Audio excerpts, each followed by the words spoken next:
Daniel park एक मोटा, घृणित और अकेला व्यक्ति था, जिसे उसके सभी सहपाठियों ने स्कूल के सबसे बदसूरत सुअर होने के लिए प्रताड़ित किया।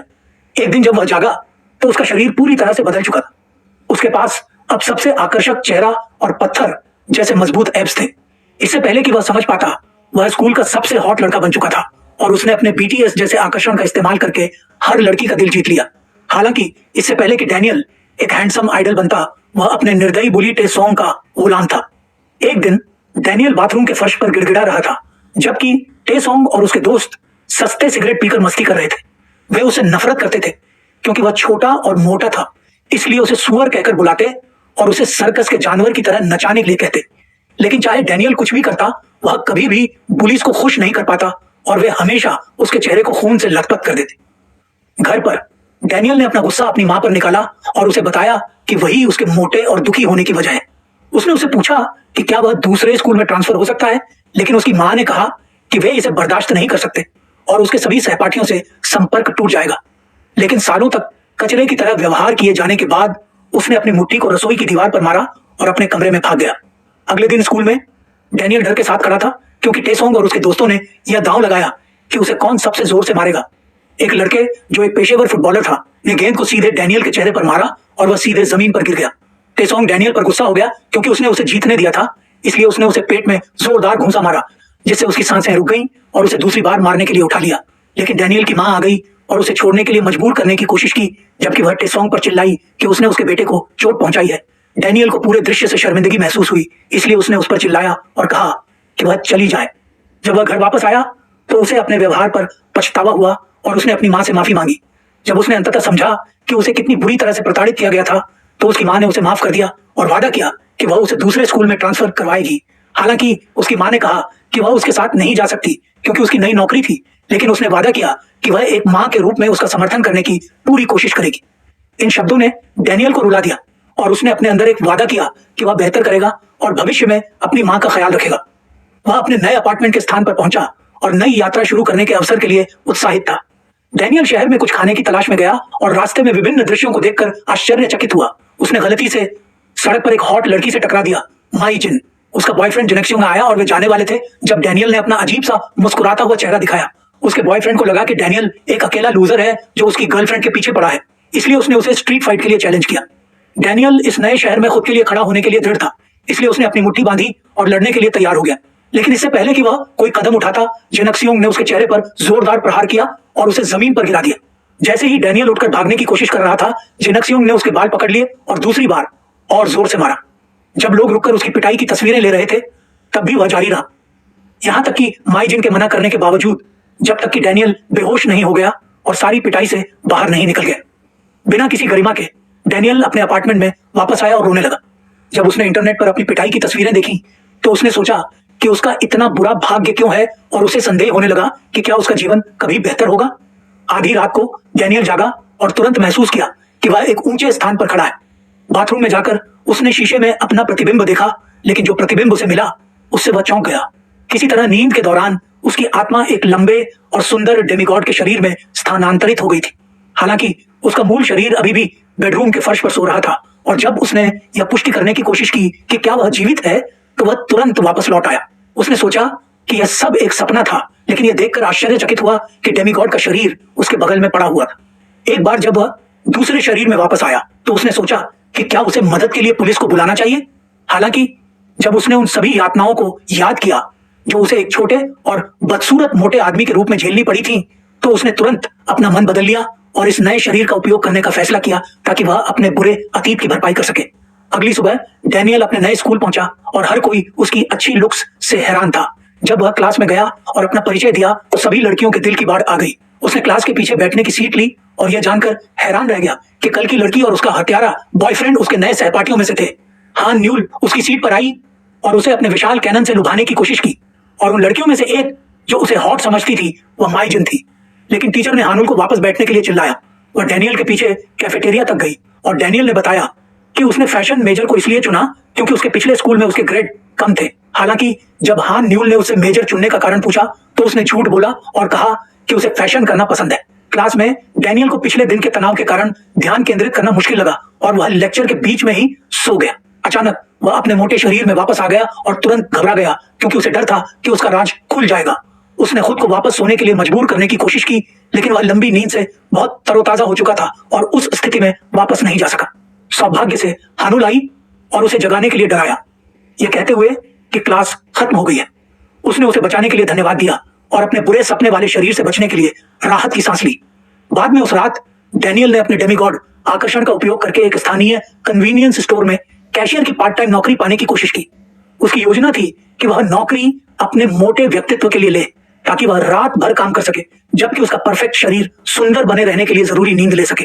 हर सुबह मैनेजर तुरंत डैनियल को नौकरी पर रखने के लिए तैयार हो गया क्योंकि उसने सोचा कि इतने सुंदर कर्मचारी को रखने से वह कितना पैसा कमा सकता है। हालांकि उसकी उम्मीदें तब टूट गईं जब डैनियल ने उसे बताया कि वह नौकरी किसी दोस्त के लिए ले रहा है। कुछ मिनटों बाद डैनियल का मोटा व्यक्तित्व दिखाई दिया।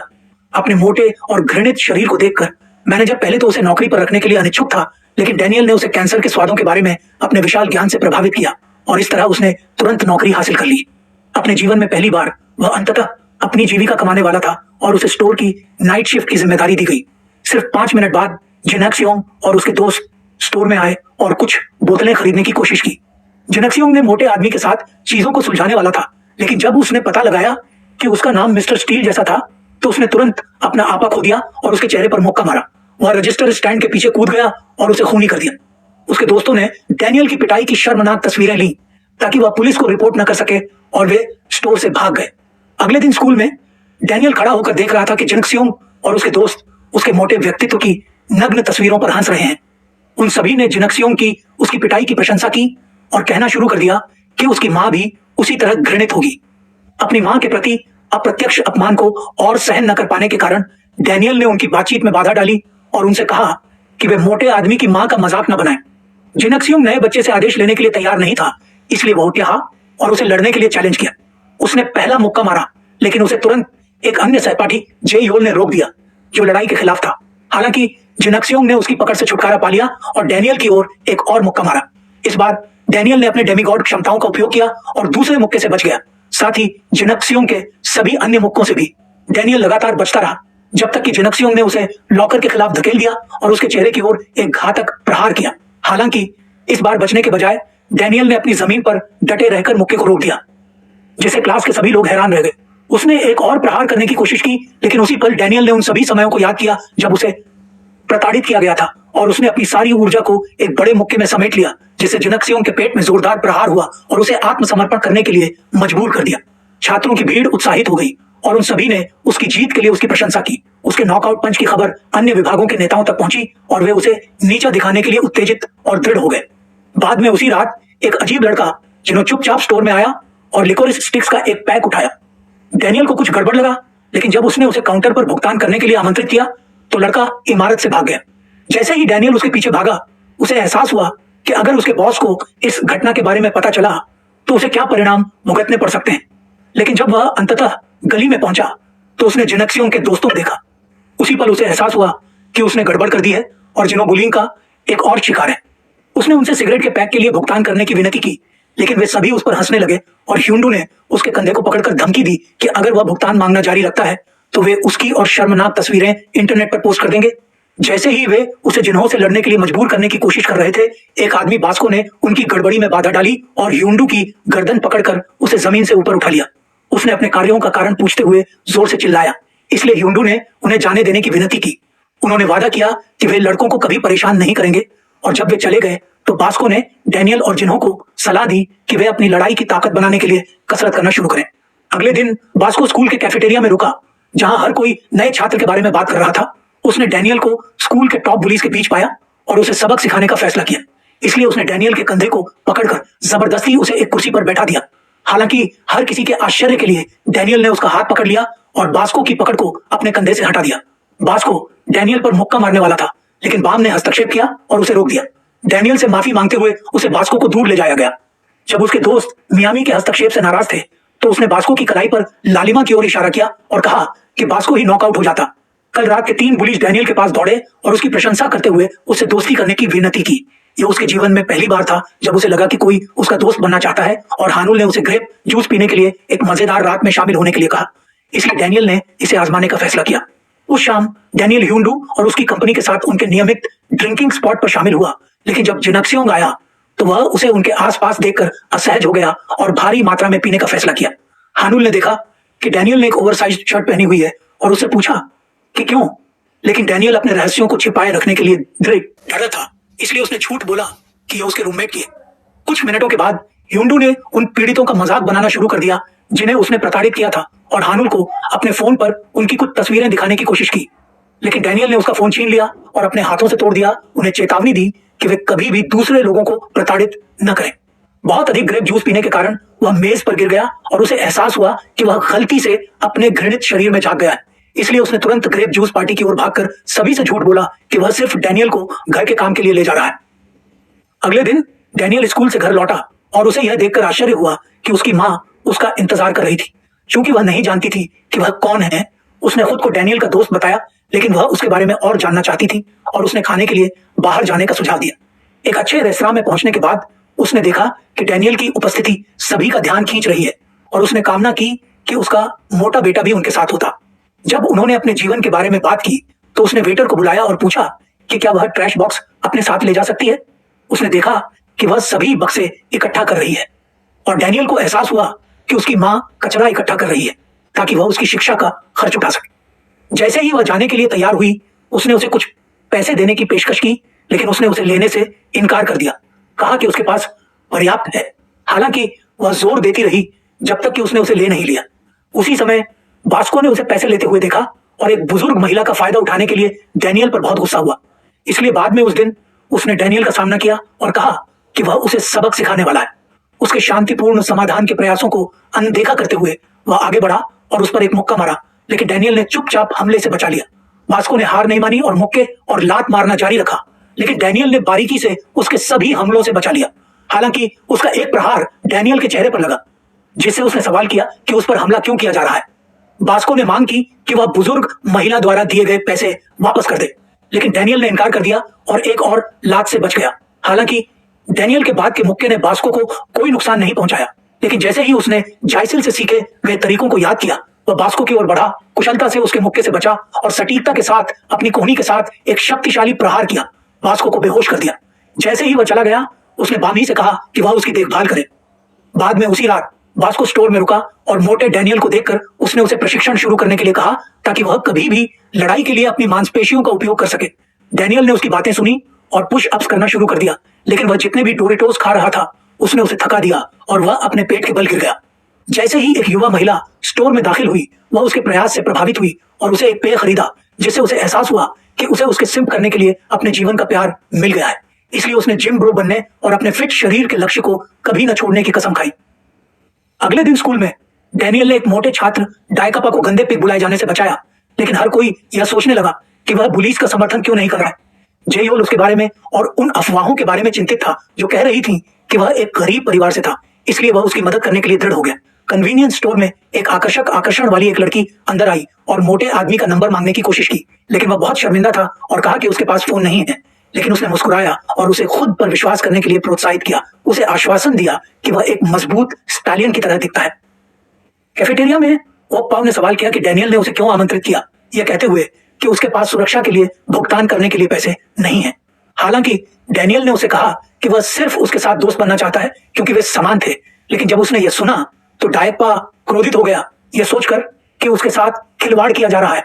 डैनियल हमेशा बहुत अमीर लगता था, इसलिए उसके पास उसके जैसे हारे हुए के साथ समझौता करने की कोई वजह नहीं थी। जैसे ही डैनियल घर जा रहा था, वह जेयोल के पास पहुंचा, जिसने उसे उसके जन्मदिन के लिए कपड़ों का एक नया सेट दिया।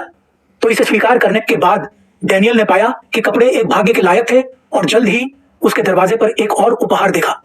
अगले दिन वह क्लास में अपने नए डिजाइनर ब्रांड्स पहनकर आया और सभी छात्र उसे देखकर चकित रह गए और यह सोचने लगे कि वह इसे कैसे खरीद सकता है। बाद में उस दिन डायकपा को फिर से प्रताड़ित किया गया और पुलिस ने उसे मांग की कि वह उन्हें अपना मैकडॉनल्ड्स का पैसा दे।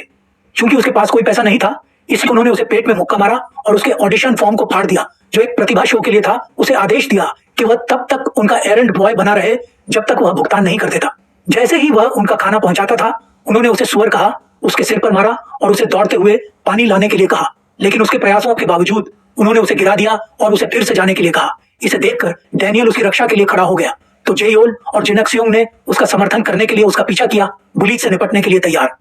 लेकिन एक और समूह दिखाई दिया जो इसे तीन तरफा लड़ाई बनाने के लिए तैयार था। हालांकि वास्को ने भी इसमें शामिल होने का फैसला किया क्योंकि उसे कुछ शो टाइम की आवश्यकता थी और उसने डैनियल को एक और लड़ाई के लिए चुनौती दी। लेकिन उसे दूसरे समूह ने रोक दिया जो सभी छात्रों की उपस्थिति में अपमानित होने से डर रहा था। डायप्पा की परेशानियों के लिए डैनियल ने खुद को दोषी ठहराया और ऑडिशन फॉर्म को ठीक करने की कोशिश की। लेकिन जैसे ही वह उसे वापस कर रहा था, ओपाओ ने उससे सामना किया कि वह एक अच्छे व्यक्ति होने का नाटक कर रहा है। उसने मान लिया कि डैनियल केवल लोकप्रियता हासिल करने के लिए ऐसा कर रहा था, इसलिए उसने उसे बताया कि वह मूर्ख नहीं था और जिस अपमान का सामना उसने किया उसने उसकी रैप संगीत के प्रति रुचि को और बढ़ा दिया, जैसा कि उसका पसंदीदा गायक एमिनेम था। जैसे जैसे दिन बीतते गए, ओप्पा को उसके बुलीज ने पीटा, जिन्होंने उसे अपना पंचिंग बैग बना दिया और उसे प्रसिद्ध प्रतिभा शो छोड़ने के लिए मजबूर किया। उसने वापस लड़ने की कोशिश की, लेकिन उसके संगीत गीतों का नोट उसकी आंखों के सामने टुकड़े टुकड़े हो गया।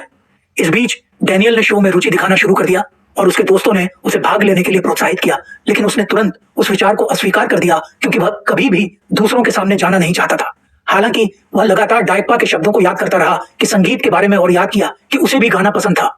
जब ओप्पा उसके पास आया तो उसने कहा, देखो यार, इस बच्चे को देखो। उसने पिछले दिन अपनी असभ्यता के लिए डैनियल से माफी मांगी और उसकी आवाज की प्रशंसा करते हुए उससे सलाह दी कि वह शो में गाए और उसे अपने घर आमंत्रित किया ताकि वह यह देख सके कि उसकी आवाज कितनी गहरी है। हालांकि वह चिंतित था कि डैनियल उसके घर की खराब हालत को देखकर उसे गंदा और अव्यवस्थित समझेगा। लेकिन पहुंचने के बाद डैनियल ने उसकी मदद करने की पेशकश की और बिजली के बिलों पर बचत करने के लिए लाइट बंद करने का सुझाव दिया। उसने फर्श पर बिखरे समाचार पत्रों को ढेर करना शुरू कर दिया और डायकपा को एहसास हुआ कि डैनियल की परवरिश बहुत अच्छी होनी चाहिए। तो डैनियल ने उसे बताया कि उसकी मां ने उसे वह सब कुछ सिखाया जो वह जानता है, लेकिन उसने तुरंत माफी मांगी कि उसने बहुत कुछ कर लिया और स्वीकार किया कि यह उसकी जगह नहीं है कि वह ओप्पाओ को सिखाए कि उसे अपना घर कैसे साफ करना चाहिए। हालांकि ओप्पाओ ने उसे आश्वासन दिया कि उसने कुछ भी गलत नहीं किया, इसलिए उन्होंने अपनी संगीत प्रैक्टिस शुरू की। प्रैक्टिस के दौरान डैनियल को अपनी गाने की क्षमता पर संदेह हुआ और सोचने लगा कि क्या वह वास्तव में शो में इसे खींच पाएगा। लेकिन डायकपा ने उसे प्रोत्साहित किया और उसके कंप्यूटर पर completed deep seek V3 chat एक सुंदर धुन बजाई जो उसने खुद लिखी थी। डैनियल ने उस धुन को पहचान लिया और खुशी से कहा कि वह इसे हर बार गाता है जब वह उदास और अकेला महसूस करता है। डायकपा उसकी गर्मजोशी भरी प्रतिक्रिया से भावुक हो गया और मेहनत करने के लिए प्रेरित हुआ। प्रैक्टिस के बाद डायकपा डैनियल को घर छोड़ने के लिए चल रहा था जब उन्हें उसकी दादी की खाने की दुकान मिली।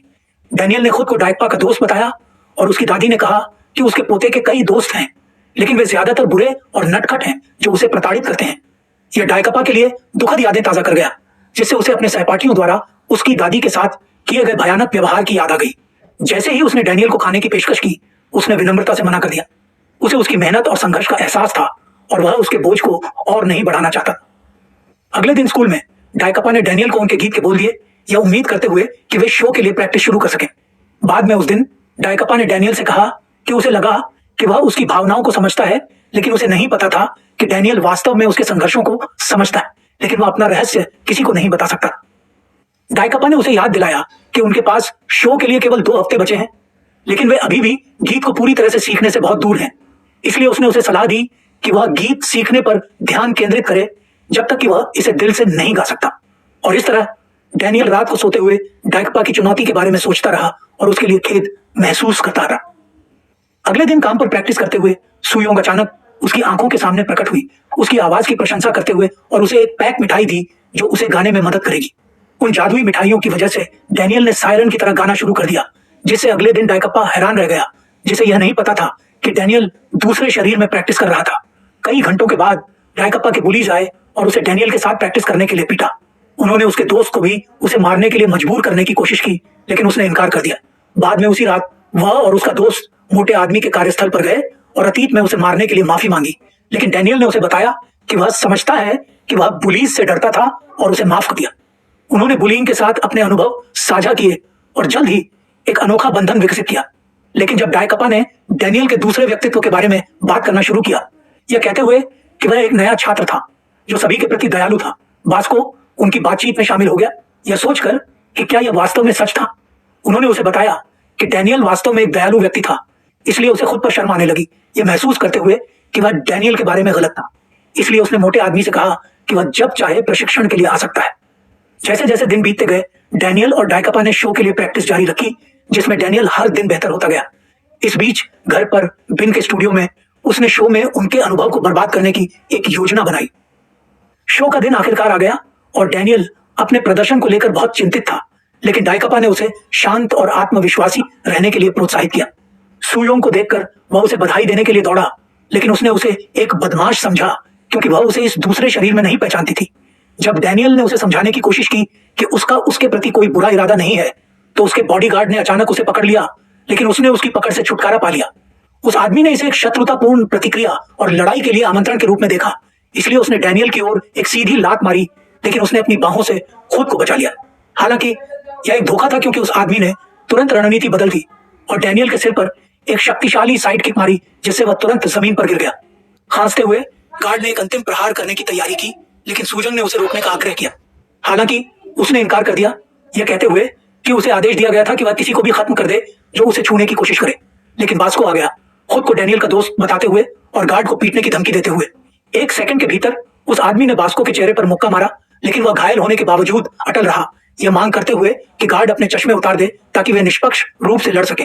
लेकिन सूजंग ने इसे और बढ़ने से पहले हस्तक्षेप किया और अंततः उसके साथ चली गई, बास्को और डैनियल को अकेला छोड़ दिया।